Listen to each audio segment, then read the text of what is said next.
Good morning, everybody. It's a little bit early to start, but we have about 3.5 hours of material to get through in the next hour and a half. So I think I'm going to start with some announcements to add to what Zoe has put on the board there about volunteering. On March 6th here at the Jesuit School of Theology, I'll be giving a half-hour talk on spirituality and nonviolence. And I'd like to invite those of you who've been interested in volunteering for Meta, because what we're trying to do is start a speakers bureau. So I'd like, since this is right here, people to come and hear me making a fool of myself in public instead of on the university campus, and see if that's something that you'd be interested in gradually taking a role in. As it is February 13th, I would like to point out that there's a very nonviolent thing that's being done with regard to recent votes in Congress. I think not a vote in Congress, I guess it was a budget appropriation by the president, which was to cut off all funding for NPR and PBS, which is something that this president does regularly. And in response to that, there was a Valentine's Day ad that was taken out by one media group, which took the attitude of inviting Mr. Taylor, the head of the FCC, who had made this disastrous decision, or carried it out on the part of his disastrous employers, that they wanted him back. They come home, everything is forgiven, just to rejoin the love, we are your people. And it struck me that if they could keep up with that loving attitude to him as the conflict escalates and they have to get tougher, if they can keep that attitude of love and invitation to him as a person while putting the screws on what he's doing, that would be how nonviolence does it. I'm going to be hopping rapidly from one thing to the next for the next few minutes, so fasten your seatbelts. There's a website called Great Turning Times. It's based on this concept of the Great Turning, which is a phrase coined by Joanna Macy, a well-known American Buddhist teacher, to talk about the big paradigm shift that we're trying to bring about. I think that we're almost there with that term. It's pretty good. I'd like to see something more like a Great Awakening or something like that. But anyway, in Great Turning Times this week, or whatever, however often they refresh, there was a 3-part categorization of what has to happen, and which I think is very handy and basically true. We need campaigns and acts of protest to counter the destruction. We need, this is what we're basically talking about here. 2, we need to be building positive alternatives and sustainable ways of living, which we've been constantly talking around, calling it constructive program. And 3, the part that we're going to get to later in the semester, we need a deep shift in values, thinking, and culture to support all this. And that's going to show up as some of the tips on the Meta Center website. Okay, now what I'd like to do about it, what we're going to do today is, after I'm finished with these wrap-ups, we're going to see a film on the Otpor Rebellion in Serbia. And what I hope will happen is that film will end right at the end of our class, so you'll be taking notes as you've done before, and we can discuss it on Thursday. But right now I want to go back, believe it or not, into the Philippine chapter of Zunas, Kurtz, and Asher. So again, if you don't have your book with you, and I can see why you wouldn't, we had to have a special class in taking care of your back in the meditation class this morning, because so many people are walking around with inordinately heavy backpacks. They've got laptops, lattes, everything in there. So I'm not saying you should bring a book with you. So if you didn't, on pages 131 and following, there's a 4-part breakdown of the stages of a nonviolent insurrection. We've got several of these things going on. We've got 4-part ones, 3-part ones, 5-part ones. They're all good. They all have some truth to them. I look forward to the day when we can all come out on the same page and have a manifesto that says this is how it is. But this is one good scheme that they use there. Cultural preparation. It's very helpful to do that first rather than discover you should have done it later. Organizational building, propaganda of the deed. Sorry, this is 5-part actually. Propaganda of the deed, massive non-cooperation, and finally parallel institutions. This, I think, is where I came up with the theory, the slogan that step 5 should be step 1. You should be building parallel institutions from the very beginning for all the reasons we discussed. Another thing about the Philippine movement that this will be found on the bottom of page 139. As you know, one of the bigger problems that we face in building this culture, bringing about this paradigm shift, is the language.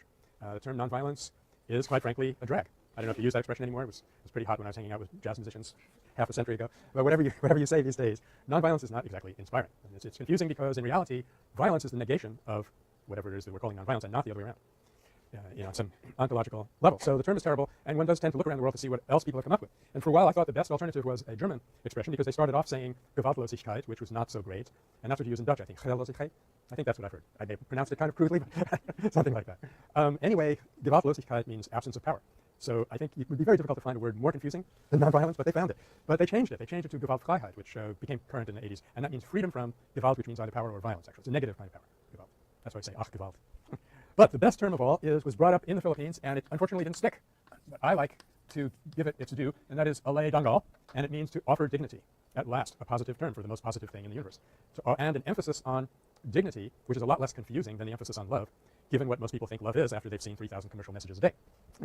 So alay dangal, to offer dignity, is probably, certainly as I've come across, looking around Asia, Europe, wherever I could come across terms for nonviolence, it's the absolute best. There is this very delicate job that you're trying to do if you're a nonviolent actor, and you're in a situation where somebody's doing something wrong, and you think it's the other guy. You have this very delicate job of awakening his or her conscience without plunging him or her into guilt. Because, and we're going to be giving an example of that, Amy is going to help us out with something in about 10 minutes. Because if you spark guilt in someone, what are they going to do? I'll just put that out to you. If you make me feel guilty about something I've done, what will I probably very typically do, an ordinary person? I'll deny it. I will make a counter-accusation. I'll try and put all the emphasis on you. I'll do everything I can to squirm out of that feeling of guilt, which is a very intolerable feeling for human beings. People have been, It perpetuates it, because Matthias is exactly correct. I'm going to have to prove that what I was doing was actually right. I'm going to prove it by doing it more. That's how you get to be president. Okay, I almost made a political comment. We don't have that. But here's an example. When I was a student in Germany, That's where I picked up my fabulous accent. No comments. I was having a discussion with some of my fellow students, and they were talking about the Hitler dictatorship in that era, and they said, well, one thing you have to admire is after everything collapsed around Stalingrad, would be what, the winter of 1944, something like that, maybe earlier. When everything collapsed and the whole Sixth Army was wiped out and the Germans were in full retreat, he said you have to admire them for standing their ground and sticking it out and not giving up. And I said, yeah, there is a kind of courage there which one must admire, but at the same time, the minute they turned around and admitted defeat, they would have admitted that the whole purpose of their program was invalid. And it would have been kind of an emotional collapse. There would have been these terrible feelings of guilt, and you'll do anything to not have those feelings cave in on you. So what we do in nonviolence is we try to separate the awareness of harming from feelings of guilt. Just as we were talking last time about having anger escalating to rage instead of escalating to hatred, the difference being you don't take it personally. Similarly, in nonviolence, you try to get the person to see that his or her behavior was wrong, not that his or her behavior characterizes him or her. So you never say what Ronald Reagan said to Jimmy Carter when they were having that disastrous electoral debate. Every time Carter said something that Reagan felt he could trounce on, he said, there you go again. In other words, this is you. Your harming, your evil, your bad action is you. I think we would have to disqualify Ronald Reagan from being a nonviolent activist for that very remark. So Alay Dangal, to offer somebody dignity, the more you offer them dignity, the more you can resist their bad behavior. So it's a terrific concept. They try to terrify you. You refuse to be terrified. Even in that, you're saying, by affirming your own human dignity, you're resonating with theirs. Okay. On page 134, there'll be a couple of interesting things to note. I'm going to have to be really quick on this one. The top paragraph talks about appropriate technology, which was their version of attempting to build in some kind of constructive program. So movement could go on if there had been more of this, might have had a very different outcome. And also at the bottom paragraph, they talk about a particular type of strike called a Welgang Bayan. There are 2,000 languages in the world, and I don't know all of them, so I can't tell you what this actually means. But they talk about this as test runs for the kind of general strike that would eventually bring down the government. And that's the great advantage of a sustained campaign. Remember, from 164A, we talked about the Bardoli Satyagraha of 1928 as a test run on many different levels for the climactic salt Satyagraha of 1930. Gandhi found that some of his followers could be leaders in the movement. He found the peasants were ready to stand up and organize themselves and act completely nonviolently, and that it would work. So on many different levels, that was a test run. Yeah. Community working together. Terrific. Thank you very much. Yeah. With a little luck, we'll have a native speaker for every language we come across here. And Alay means to offer, and Dangal is dignity. Okay. Next time you're writing home, would you tell them to bring that term back? We need it. Thanks. Thank you very much for that. On page 148, we may be having a start of an answer to, I have a funny feeling I got the wrong page number here. Yeah, it was 145. 145 may be an answer to one of the questions we raised last time, or a time before, which was, how are you going to prevent disruptive elements like the Black Bloc up in Oregon, who don't buy into your nonviolent scheme? How are you going to prevent them from coming along with your actions and completely changing their character? Right? Because there's no law that says the person that organized the demonstration gets to control what goes on there. So here's one example. The people who were experienced in strikes where thousands took to the streets to set up barricades and demonstrate, called on their followers to take to the streets on February 26, as it must be 1986, you're getting close to the end. By contrast, Aquino encouraged her supporters to stay at home or in churches during the strike. Aquino's insistence that people avoid such public protest must have come both from a concern over a possible outbreak of violence, discrediting the movement, as well as the fear that leftist elements might seize the leadership of their resistance campaign. So there are times when you have to call a stop and simply not be there so that what you're trying to do is not confused with what other people are doing. Finally, one last pair of observations on page 151. And Ramos, the general whom they were defending, acknowledged that we have been successful not so much because of our military option, but because of people's power. And I think this comment of his is where the phrase people's power came from. However, at the bottom of the next paragraph, you have a comment by a very important religious figure in the uprising, is Cardinal Jaime Sin. If this guy got to be a cardinal with a last name like that, it really says something about the maturity of the Philippine people. Anyway, he said about the hundreds of thousands, possibly eventually 2 million people who showed up at the conclusion, the nonviolent moment, which was the EDSA rebellion, it was amazing.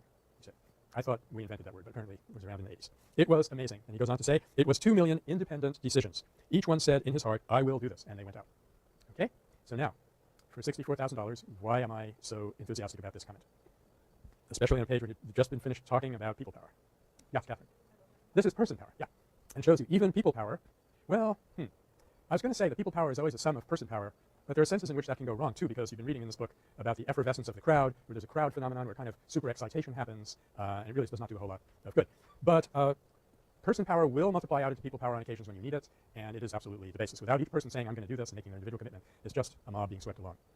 All right, one last thing then before we start the film. Just barely enough time to do this. Every year, the Pope gives a speech in Rome called Urbi et Orbi, which means for the city and for the world. And we're having a little event here called Arbi et Amy. Okay. One bad joke per lecture is probably what I have to put up with. I hope you got the point of what Arbi was sharing with us last time. There's an event that's been taking place on campus traditionally, which has been a commemoration of the Armenian genocide, which of course deserves and needs it. But in conversations with me, he and I worked out this scheme of trying to morph it a little bit from just a commemoration by the one community to a reconciliation of the two communities.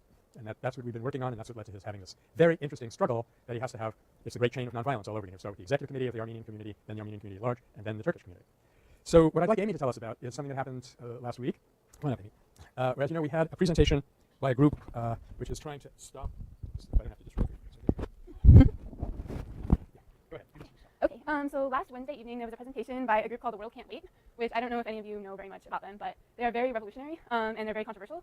And I was kind of hesitant as to whether I wanted to even go to this or not because I thought that they would just be kind of preaching about the need for a worker uprising and kind of a Maoist sort of revolution. But I went because there was also an Iraq War veteran that was speaking there, and his name was Liam Madden, and his message was actually very useful, I think, for nonviolent activism, and it was a lot more mainstream than the revolutionaries. But he has started something called the Appeal for Redress. That's a way to prove through military law that the war in Iraq is illegal, and he's gotten 1,300 people to sign on to this, so it could possibly go somewhere and make a difference. And he had some interesting messages that I thought kind of corresponded with some ideas in nonviolence, and one of them was the idea of work versus work. He talked about, we need to protest against this war, and the idea that one protest may not make a big difference, but if we can develop a culture of protest, then that will make all the difference. So the need for persistence and dedication to social change. And he also talked a lot about the need for students to get involved, and it tied in a lot with the idea of person power.